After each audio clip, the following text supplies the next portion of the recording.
안녕하세요. 오늘 여러분께서 보내주신 자료들, 이걸 바탕으로 한국의 부채 상황을 좀 깊이 들여다볼까 합니다. 네, 가계빚이 벌써 1,900조 원을 넘어서 역대 최대라고 하고요.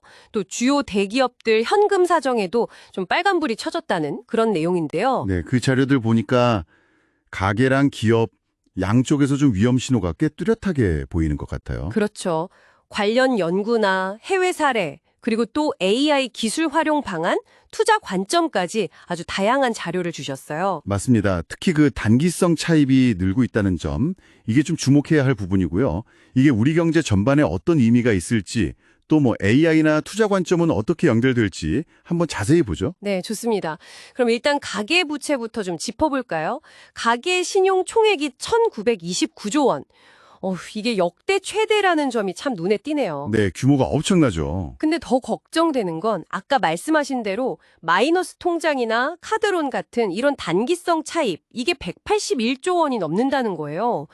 이게 왜 특히 좀 위험하다고 봐야 할까요? 그래요. 자료에도 나와 있지만 IMF 연구 같은 걸 보면 이런 가계부채 증가는 장기적으로 경제 성장을 좀 갉아먹고 금융위기 가능성을 높인다고 지적하거든요. 아, 그렇군요. 특히 단기 부채는 상환 압박이 금방 오잖아요.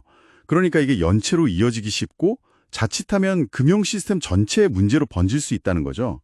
2008년 미국 서브프라임 때도 보면 네네, 그때도 그랬죠. 네, 과도한 가계대출이랑 카드 부채가 발단이 됐었잖아요. 그래서 단기 부채 급증은 어쩜 위험 신호로 해석해야 합니다. 그렇군요. 기업 쪽 사정도 보니까 이게 만만치가 않아 보이는데요.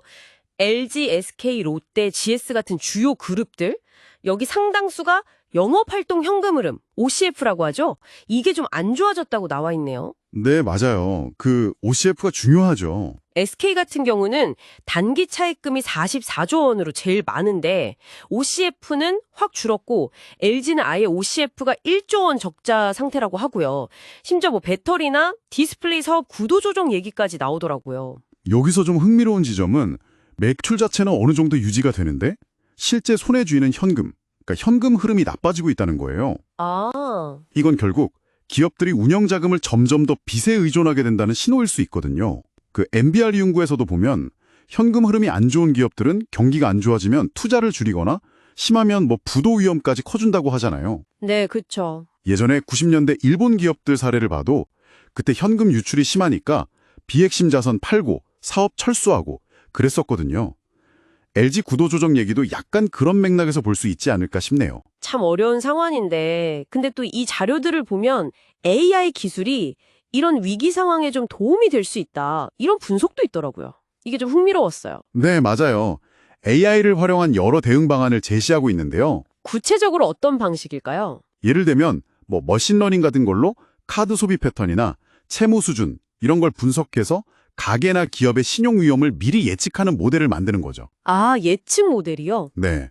또 자산 건전성을 실시간으로 모니터링하는 시스템 같은 것도 가능하고요. 실제로 일부 대형 금융기관들은 이미 AI로 대출자 리스크를 실시간 분석하고 있다고도 하고요. 오, 벌써요? 네. 그리고 RPA라고 로보 프로세스 자동화 기술이랑 AI를 합쳐서 기업들이 비핵심 자산 정리하는 걸 자동화하고 언제 파는 게 좋을지 그런 최적의 매각 시점을 추천해주는 방식도 언급이 돼요. 기술로 위험을 미리 감지하고 좀 선제적으로 대응할 수 있다. 이런 가능성을 보는 거군요. 그렇죠. 위험을 좀 더 빨리 알아채고 미리 대응하는데 기술이 분명 도움이 될 수 있다는 겁니다. 그럼 이걸 투자자 입장에서 본다면 이런 상황을 어떻게 봐야 할까요? 자료에 보니까 몇 가지 시사점이 있던데요. 네, 투자자 관점에서는 좀 복합적으로 봐야겠죠. 예를 들어 가계부채가 늘면 내수 소비가 줄어들 테니 소매나 유통업종은 좀 조심해야 한다. 이런 내용도 있고요. 맞아요. 그리고 기업 현금 흐름이 안 좋으면 당연히 그 그룹의 채권이나 주식의 유동성 리스크가 반영될 수 있겠죠. 네. 근데 또 한편으로는 구조조정 과정에서 M&A 기회가 생길 수도 있다. 이런 얘기도 있네요. 그렇죠. 그러니까 투자자라면 일단 LG나 SK처럼 현금 흐름이 좀 악화된 기업들의 구조조정 관련 뉴스 이걸 잘 봐야 하고요. 또 금융권의 부실채권 리스크 관리 현황, 예를 들면 커버리지 비율 같은 거요. 이런 지표들을 좀 주의 깊게 볼 필요가 있습니다. 위험 요인을 잘 살피는 게 중요하겠군요. 네. 근데 동시에 이런 위기 속에서 오히려 기회가 있을 수도 있거든요.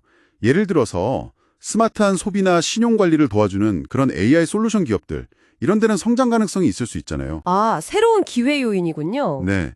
그러니까 위험은 좀 회피하면서도 구조조정이나 기술혁신 같은 테마 안에서 기회를 찾는 거, 그게 핵심 전략이 될 수 있겠습니다. 네, 오늘 자료들을 쭉 보니까 한국 경제가 정말 가계와 기업 양쪽에서 이 부채 압박을 상당히 받고 있구나. 이걸 다시 한번 확인하게 되네요.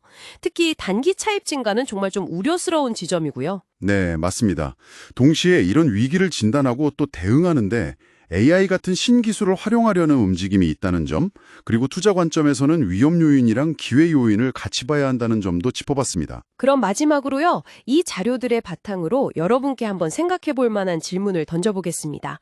오늘 저희가 논의한 여러 지표들 외에 앞으로 몇 달간 이 부채 압력이 실제로 좀 완화될지 아니면 더 심화될지를 가늠하기 위해서 여러분이라면 어떤 숨겨진 신호나 잘 드러나지 않는 지표에 주목하시겠습니까?